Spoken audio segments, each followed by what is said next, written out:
Welcome to Death Diaries. To support this channel, please subscribe. The death of Whitney Houston.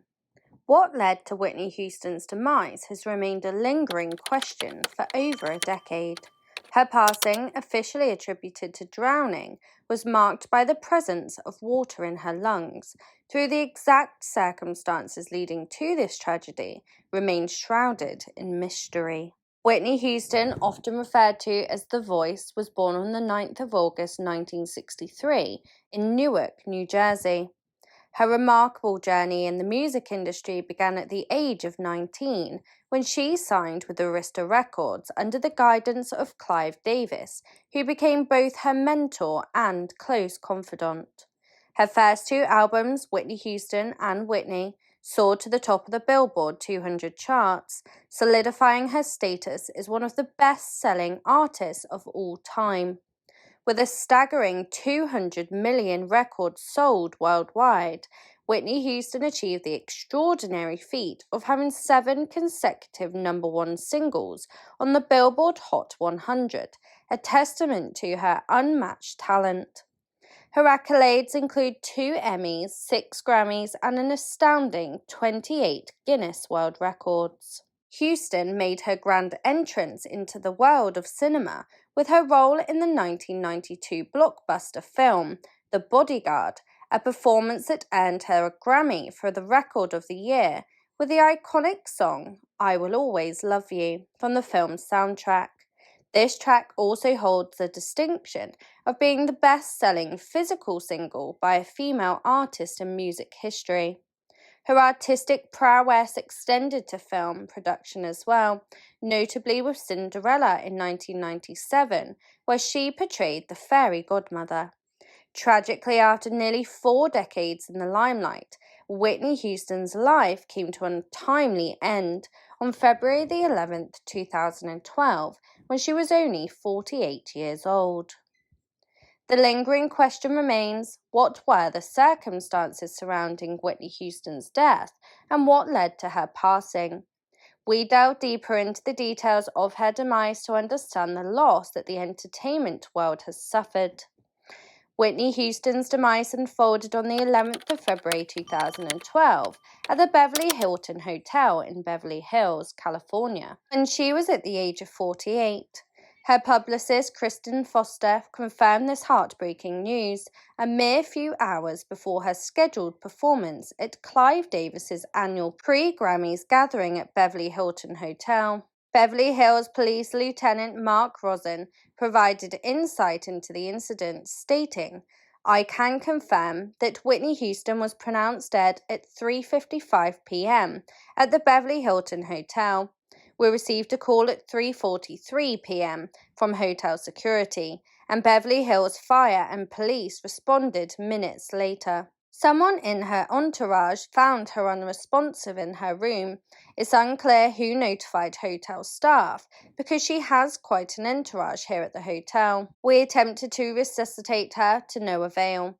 When questions about the presence of drugs or foul play, Rosen asserted, "At this time, there's no obvious evidence of foul play or cause of death." In an interview following her daughter's tragic passing, Cissy Houston, Whitney's mother, shared her experience of losing her child. She expressed, "I know I did the best I could. I don't blame myself. I know I did the best I could for everything." With pride, she acknowledged her daughter's remarkable achievements during her relatively short life, describing her as a truly wonderful person. When asked about coping with the grief, Cissy conveyed that she had her moments and felt no more courageous than anyone else. She also emphasized and refuted a rumor circulating at the time, asserting that Whitney had not passed away in financial distress, and stated, "Whitney did not die broke. She's not broke. None of that crap." What led to Whitney Houston's demise? Whitney Houston's cause of death was officially confirmed by the Los Angeles County Coroner's Office on March 22, 2012, as accidental drowning. The coroner's report revealed that at the time of her passing, Houston had a combination of substances in her system, including cocaine, marijuana, Xanax, Benadryl, and other medications. The investigation identified heart disease and cocaine use as contributing factors to her tragic death. Craig Harvey, the chief coroner, disclosed that water found in her lungs indicated that she was alive when she was submerged underwater. While the level of cocaine in her system was not deemed lethal, her death was complicated by a history of chronic cocaine use and pre-existing heart disease. Ed Winter, the assistant chief coroner, explained that her demise likely stemmed from one of two scenarios. Either she succumbed to the effects of cocaine intoxication before drowning, or she experienced a heart attack followed by drowning. Coroner officials also confirmed the presence of prescription pill bottles in her room, but the quantities were not alarmingly high. Reports prior to her death revealed concerning signs.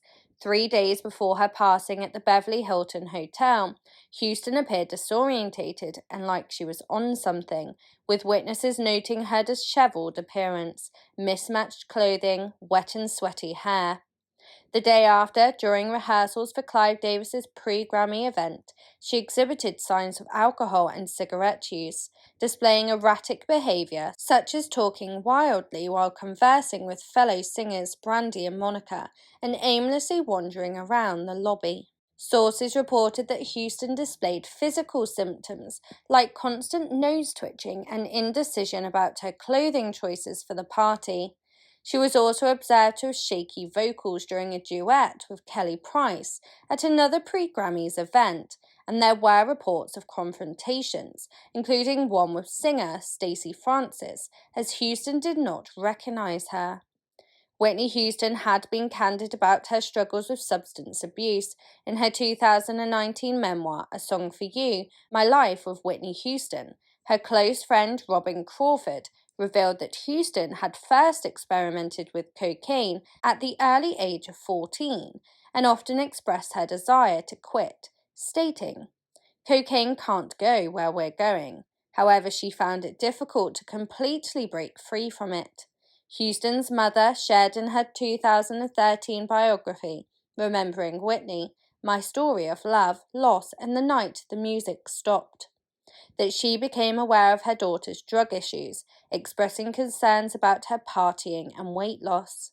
Despite not blaming her ex-husband Bobby Brown for Whitney's drug problems, her mother acknowledged his negative impact on her daughter. Where was Whitney Houston laid to rest? Whitney Houston found her final resting place at Fairview Cemetery in Westfield, New Jersey, on the 19th of February 2012. She was interred alongside her father, John Russell Houston, who had passed away in 2003.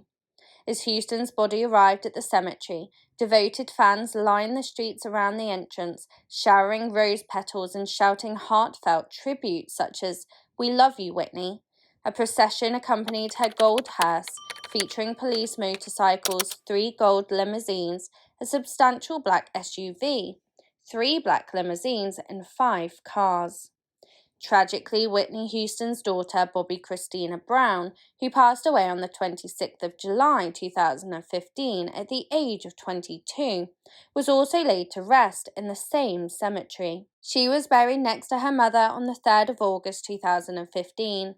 Bobby Christina was the only child of Whitney Houston and her ex-husband, Bobby Brown, from whom she divorced in 2007. Houston's burial took place a day after her funeral, which was held at the New Hope Baptist Church in Newark, New Jersey.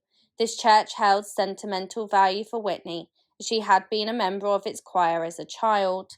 The funeral drew a gathering of celebrities, including director Tyler Perry, her cousin Dionne Warwick, her Bodyguard co-star Kevin Costner, musicians Alicia Keys and Stevie Wonder, and her longtime mentor and music mogul, Clive Davis. During the service, Costner played a heartfelt tribute, saying, "A lot of leading men could have played my part. A lot of guys could have filled that role. But you, Whitney, I truly believe are the only one who could have played Rachel Marron. You weren't just pretty. You were as beautiful as a woman could be.